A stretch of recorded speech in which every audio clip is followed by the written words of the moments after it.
নমস্কাৰ, আপোনালোক সকলোকে মই ইউটিউব চেনেল আছাম এক্সাম কৰ্ণাৰলৈ স্বাগতম জনাইছোঁ। Dibrugarh university B Ed common entrance টেষ্টক লৈ এখন নটিফিকেশ্যন আউট হৈছে। 2024 বৰ্ষৰ বি.এড কমন এণ্ট্ৰেন্স টেষ্ট কেতিয়া অনুষ্ঠিত হ'ব বা নটিফিকেশ্যন কেতিয়া আউট হ'ব সেই বিষয়ে জনাইছে। লগতে মই আপোনালোকক 2025 বৰ্ষৰ যিখন নটিফিকেশ্যন আছিল তাৰ ওপৰত ভিত্তি কৰি আপোনালোকৰ যিখিনি এলিজিবিলিটি ক্ৰাইটেৰিয়া বা ফিজ, এক্সাম চেণ্টাৰ বা কি লাগিব সেইখিনি কথা মই আপোনালোকক জনাম। গতিকে প্ৰথম আমি চাই লওঁ যে এই নটিফিকেশ্যনখনত কি উল্লেখ কৰিছে। ইয়াত কৈছে যে যি আপোনালোকৰ বি.এড কমন এণ্ট্ৰেন্স টেষ্ট 2024 বৰ্ষৰ তাৰ মানে যিখন নটিফিকেশ্যন আছে নটিফিকেশ্যনখন আউট হ'ব 30 এপ্ৰিল তাৰিখে, অৰ্থাৎ 2024 চনৰ 30 এপ্ৰিল তাৰিখে আপোনালোকৰ নটিফিকেশ্যনখন আপোনালোকে ৱেবছাইটত পাই যাব পিছবেলা বা সন্ধিয়ালৈ। তাৰপিছত যিটো আপোনালোকৰ বি.এড কমন এণ্ট্ৰেন্স টেষ্ট আছে অৰ্থাৎ এক্সামটো আছে, সেই এক্সামটো অনুষ্ঠিত হ'ব 11 জুলাই দিনা। 11 জুলাই দিনা তেওঁলোকৰ ডেট দিছে। ডিব্ৰুগড় ইউনিভাৰ্চিটিত যিটো ডেট দিয়ে সেই ডেটে মতে আপোনালোকৰ হয় এক্সামবিলাক। তেওঁলোকৰ বিশেষ যদি কিবা কাৰণ নাথাকে তেতিয়াহ'লে ডেটবোৰ চেঞ্জ নকৰে, কিন্তু যিটো ডেট দিছে সেই ডেটৰ মতে তেওঁলোকে চাই চিতিয়ে ডেটটো বনাইছে। গতিকে আপোনালোকৰ যি এক্সাম আছে সেই এক্সাম 11 জুলাই দিনা আপোনালোকৰ অনুষ্ঠিত হ'ব বি.এড কমন এণ্ট্ৰেন্স টেষ্ট। গতিকে 30 তাৰিখে আপোনালোকে নটিফিকেশ্যন পাই যাব এপ্ৰিলৰ। তাৰপিছত জুলাই 11 তাৰিখে আপোনালোকৰ এক্সামটো দিব লাগিব। তাৰপিছত আপোনালোকৰ ৰিজাল্টখিনি পিছৰ পৰ্যায়ত আপোনালোকক জনোৱা হ'ব।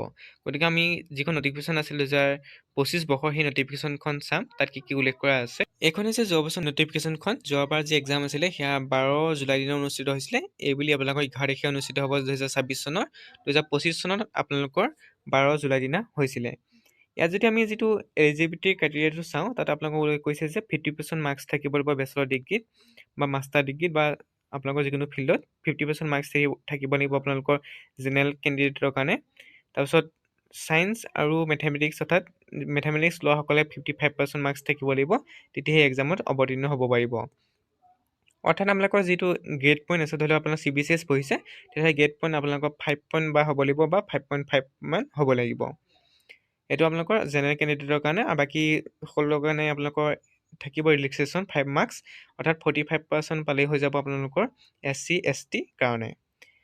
তাৰপিছত আপোনালোকৰ ৰিজাৰ্ভেশ্যন থাকিব। মই কৈছোঁ যে 5% আপোনালোকৰ ৰিলেক্সেশ্যন দিয়া হ'ব, অৰ্থাৎ 45% আপোনালোকৰ SC ST OBC MOC PWD কেণ্ডিডেটৰ কাৰণে 45 হ'লেই হৈ যাব গ্ৰেজুৱেশ্যনত। আৰু গ্ৰেড পইণ্টটো ছেমি আপোনালোকৰ 44.5 হ'লেই হৈ যাব।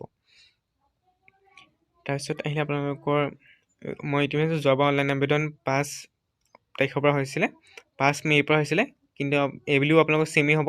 যিহেতু 30 তাৰিখে নটিফিকেশ্যনখন আউট হ'ব বুলি কৈছে 30 এপ্ৰিলৰ দিনা, আপোনালোকৰ 5 তাৰিখমানৰ পৰা আপোনালোকৰ অনলাইন আবেদন আৰম্ভ হৈ যাব।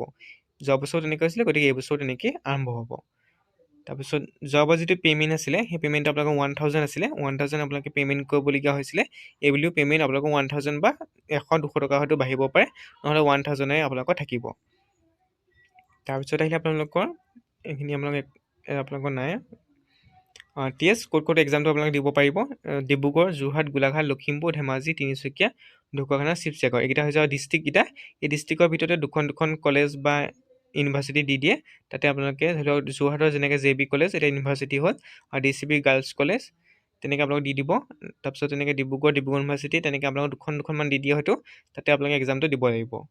এইটো হৈছে আপোনালোকৰ টেষ্ট চেণ্টাৰ, কিন্তু যেতিয়া ভেন্যুখিনি উল্লেখ কৰিব পিছত যেতিয়া আপোনালোকৰ এক্সামটো ওচৰ চাপিব বা এক্সামটো হোৱা 5 দিনমান আগতে তেওঁলোকে নটিফিকেশ্যন যোগেদি জনাব যে আপোনালোকে এইখিনি ভেন্যু আপোনালোকৰ ডিষ্ট্ৰিক্ট ৱাইজ দি দিব, তাতে আপোনালোকৰ ভেন্যুখিনিৰ নাম উল্লেখ থাকিব আৰু তাতে ৰোল নম্বৰখিনি উল্লেখ থাকিব, এইখিনি ৰোল নম্বৰ এইখন কলেজত যাব লাগিব বুলি।